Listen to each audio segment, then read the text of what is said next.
Let's talk about how to deliver bad news.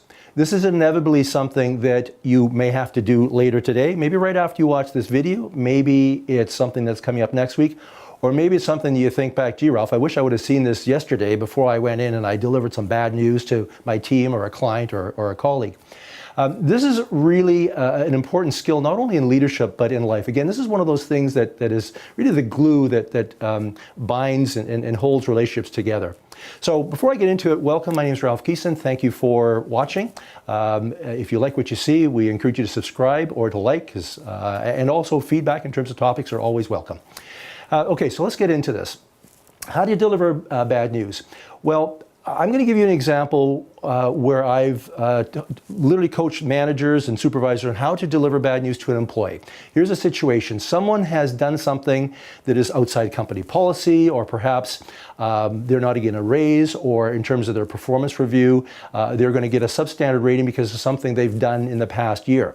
So what can be done, and what often is done, unfortunately, what I'm going to do now is this is how you don't do it, okay? So let's be really clear. This is the wrong way.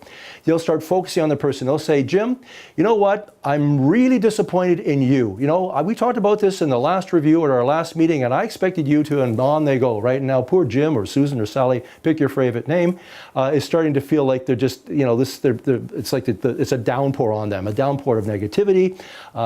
Their self-esteem is just going down the drain, etc.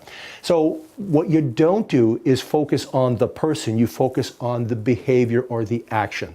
So the bad news is probably related to something that Jim didn't do or should have done, but let's not rub his face into it. Let's talk about the consequence of the action or the consequence of the behavior and say, Jim, I want to talk to you about how when you find yourself in the situation next time, you think about different options or alternatives to apply or to try in order to address this issue. Solve a problem, deal with a customer, deal with a complaint from a colleague or something, right? So you take the focus off the person and put it on the issue. You may, if you follow my videos, have watched something where I talk about, or one of my blogs where I talk about triangulation. This is relevant to this. So you triangulate the issue, you take it away from the person and you put it on it. So if I speak to it, so I deliver the bad news around it, we now, Jim and I, can talk about what we and he can do to either work together or what he's responsible for doing to address this next time that is a solution. Now what this does, and this is really important, because psychologically, when Jim feels safe, the wall comes down, creativity, dialogue, opportunity, creative thinking and innovation enters in, and he says, well, you know, I guess what I'll do next time, because I had this sense, Ralph, when I was, you know, going to talk to this person, here was this gut sense I had that this might not work, but I didn't act on it.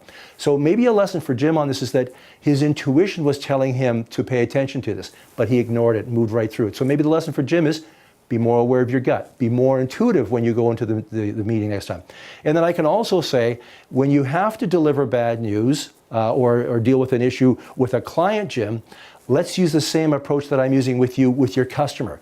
Or maybe you're going to go home and you've got an 18-year-old that is giving you some grief right now, and you have to deliver some bad news. Maybe it's a curfew. Maybe it's they've done something that you're not happy with. So you can they can feel like they're being put down, or you can sit down and talk to them about how you can address this.